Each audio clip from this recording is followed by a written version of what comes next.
Hi everybody, Tommy here with the Hunting Factor. The season is fast approaching. Now is the time to get your equipment in check. Get it organized, get it together. And one thing I think is overlooked is broadheads.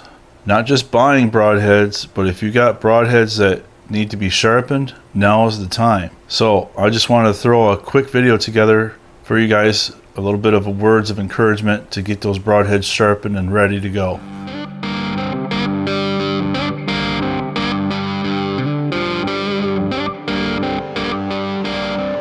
Alright, I've got 4 different broadheads here. I've got a VPA with a single bevel, and I've got the Magnus single bevel, and then I got a Magnus Stinger, and of course my go-to, the Magnus Black Hornet serrated.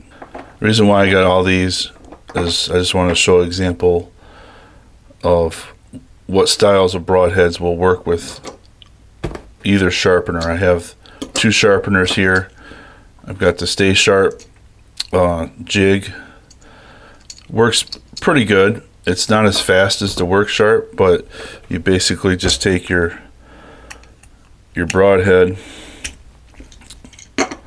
and run it across some sandpaper like that. Pretty easy, pretty budget friendly. I'll leave a link in the description of this and the Work Sharp. You can definitely get them sharp with either one.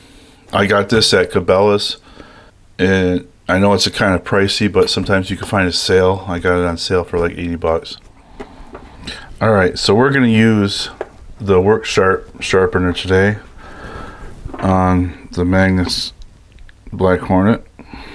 So, the Work Sharp comes in a nice little case, easy for travel. Take it out. There's your base. Then you got your tower here, like that. And then you got your jig, which is magnetic. It goes in just like that. And then you got your honing stones.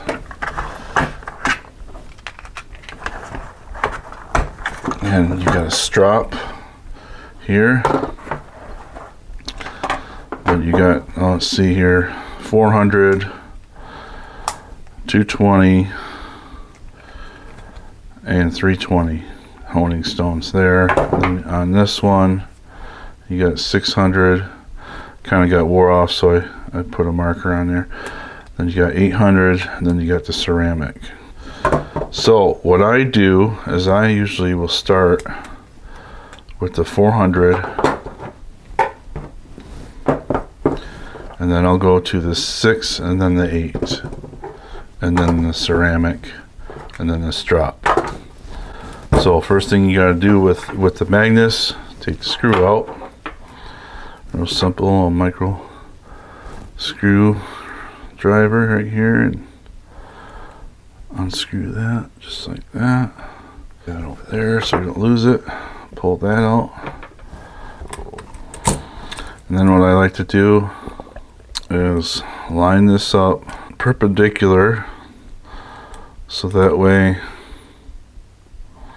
the line of your jig is lined up with your bevel here. And I don't know how good you can see it, but there's a hole right there where the screw goes in. I kind of make a half circle out of that, just about like that. And then you clamp it down just like that. And then what you got to do is take a marker. Take your marker, okay, both sides. Put that in your jig. Got your 400. So these basically line up. You can turn them. They line up with this triangle. And what you do is you basically line your stone that you want to use up with that tip of this triangle, and then you put your honing stone in the tower just like that. And to find the angle I basically turn and look at the side of this, get down like this and kind of look at where the angle is. Sometimes I'll just hold it up like this and see where that angle is, that stone is touching. But I do have it marked right here. I have it marked. I don't know how well you can see that. Just above the 30, or just above the 25. So it's about a 26-degree angle. And with the marker on there, you're going to know if your angle's right or wrong. And you could just make your adjustments. So basically, you go up and down and back and forth, just like that.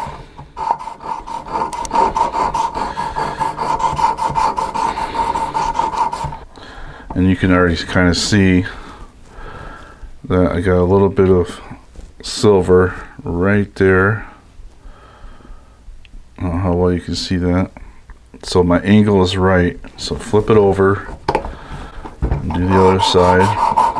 And you don't have to get all of the marker off there, but it's a good indicator where you're at with your stone, with your angle. What you basically do is you're resetting the bevel. And after a while, you do that one, and then on both sides, and then I'll switch to the 600. I'll do the 600 for a while, and then I'll switch to the 800, like that, and then I'll switch to the ceramic. And after the ceramic one, I'll go to the strop. I'll take a couple, or take a piece of stropping compound, rub it on there just like this, like a crayon. Put that in the tower, and with the strop you just go one direction. You just go down, you just lift it up, and then go back down and go across. And every time you gotta lift it up, just like that. What I do to check the sharpness is I turn it on its side. I grab a piece of printer paper. I like using printer paper because it's nice and sturdy. And just push it on there like this to see. Yeah, that's pretty sharp. I also take the jig out, kind of hold it in your hand, kind of get it started. That is sharp. That's what you want. I have a piece of string here taped to my workbench here. And what I do to get inside the little grooves in here, to just take some stropping compound. Don't quote me on what size string this is, I really don't know. So you could probably use butcher twine, or get some stropping compound on that string, line up your groove, kind of lay it over top of that string and just run it up. Go to the next groove and run it up the string. Just do that through all the grooves. It takes that burr off on the inside of those grooves. Just when I thought I was done with the video, I completely forgot about the bleeder blades. To get these out, all you do is you'll see one side has a discolored side and the other side is solid. There's like a little piece you can see that's in there, and what you do, roll it away from you like this, and then it just pops right out of there just like that.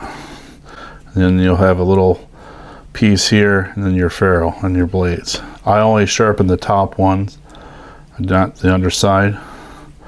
The top one will have that little cut in it, if you can see that. And I place them in the jig just like before, half circle on the hole there.